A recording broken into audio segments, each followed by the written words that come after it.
this channel we like to talk about TV, films and comics, and today we're going to talk about a new film called Becky. Becky is a home invasion film starring Kevin James, who you recognise from The King of Queens. If you see his YouTube channel, you'll see that he's trying to get into some more sort of dramatic things. In this, he plays a neo-Nazi who, with his gang, has escaped from prison, and he wants a key that is kept in a sort of summer house in the woods that a young girl called Becky and her family, headed up by Joel McHale from Community, are holidaying at. Becky's got some problems. You see from the very start that she is shoplifting when they're at the petrol station on the way to the holiday, and she's also getting over the death of her mother from cancer, and the fact that Joel McHale is going to remarry the lady that he's at the house with, who if you watch Netflix, you'll probably half recognise and kick yourself for not realising who it is. It's the Reverend from Kim's Convenience, Janet. She doesn't do much in this, to be fair.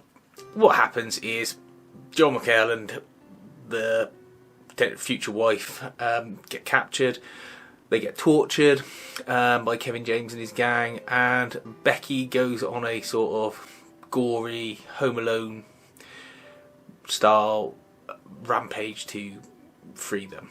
The trouble is there's not really enough in the way of kills in this. The kills they have are gory. Kevin James, gets his eye stabbed out and it's hanging on a thread, and he has to put it on a chopping block and actually chop his own eyeball off at the optic nerve.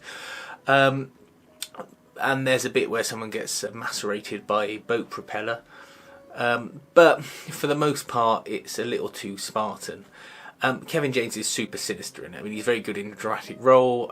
Certainly playing this kind of role, he's good. But it just feels like the film needed something else to get it going. There's lots of these sort of cutaway shots to nature and trying to balance the violence that's going on with the calmness of the world that they're in. But to be honest, it sort of sucks the momentum out of the film by doing that, but it doesn't keep up the tension. I think that's the problem. There was no tension in this film. I like the fact that Becky gets a lot of damage, but she doesn't sort of come away scot-free. She gets slammed on the ground and thrown around, and she wears this hat that basically makes it look like she's Louise from Bob's Burgers gone on a rampage. I also didn't buy the fact that she suddenly flipped to being this murderous person. I appreciate there's this whole what would you do in that situation, etc., but I just never felt convinced about that, and it takes some of the fun out of it. It's worth giving a watch if it comes up on streaming, cheap or free on a Netflix or an Amazon Prime, but I wouldn't go out your way to pay full price for this. It just sort of misses the mark. If you thought differently, let me know in the comments below. Just thinking, other films where children go on rampages, one's called The Children, from a while back.